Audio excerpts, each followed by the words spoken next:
Tonight, new details on the vaccination rollout for Singapore's migrant workers, with one minister describing the take-up rate as phenomenal.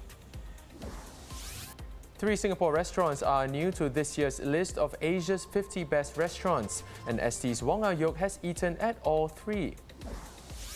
F1 weekends are back. The new racing season is underway at the Sakir Circuit in Bahrain.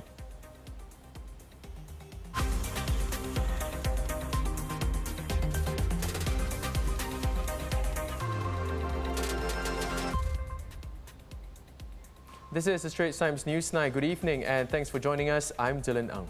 Singapore's rollout of COVID-19 vaccines to migrant workers will expand in the coming weeks, with about 30,000 workers across 30 dorms the next in line to get their first jabs. Second Minister for Manpower, Dr. Tan See Leng, said that the first round of vaccinations in 5 of the largest purpose-built dorms is now complete, and almost 9,000 workers have received their first doses and will be fully vaccinated next month.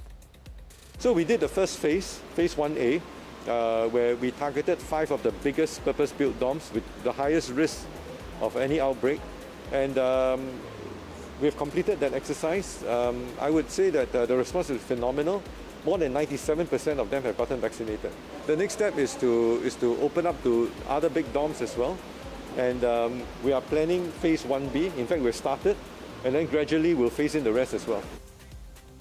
The minister was speaking on the sidelines of a visit to one of the new one-stop migrant worker onboarding centres. The facilities are meant for newly arrived migrant workers, where they will complete their stay-home notice, medical examination and orientation program. The year-long pilot scheme applies to work permit and S-Pass holders from the construction, marine and process sectors. The centres are designed to help reduce the infection risk from imported COVID-19 cases.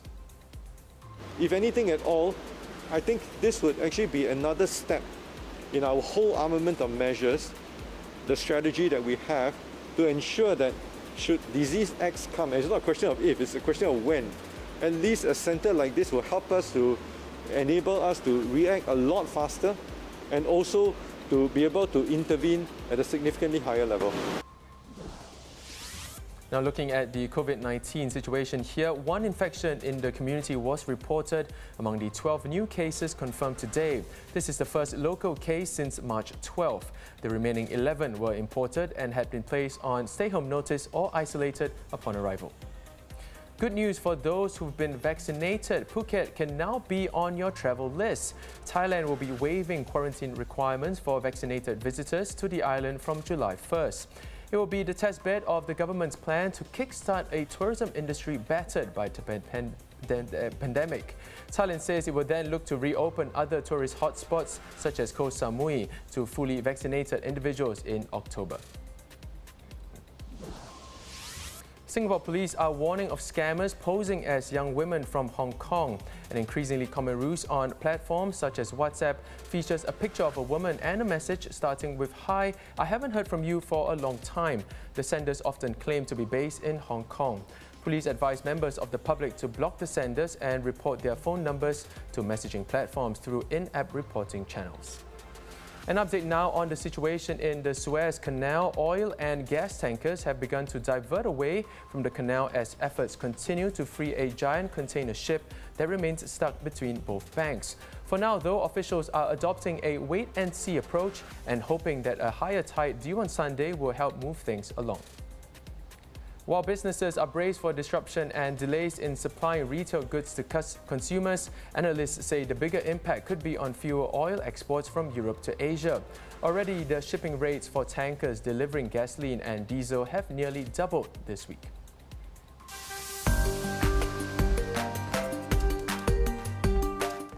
Let's take a look at what's been trending on social media today. Odette in the National Gallery is no longer the #1 place to dine at in the region, at least according to the annual Asia's 50 Best Restaurants list. It's been replaced by Hong Kong restaurant The Chairman, as voted by more than 300 food writers, critics, chefs, restaurateurs and regional culinary experts. That aside, plenty to be proud of though. 8 Singapore restaurants have been recognised in the list, up from 6 last year.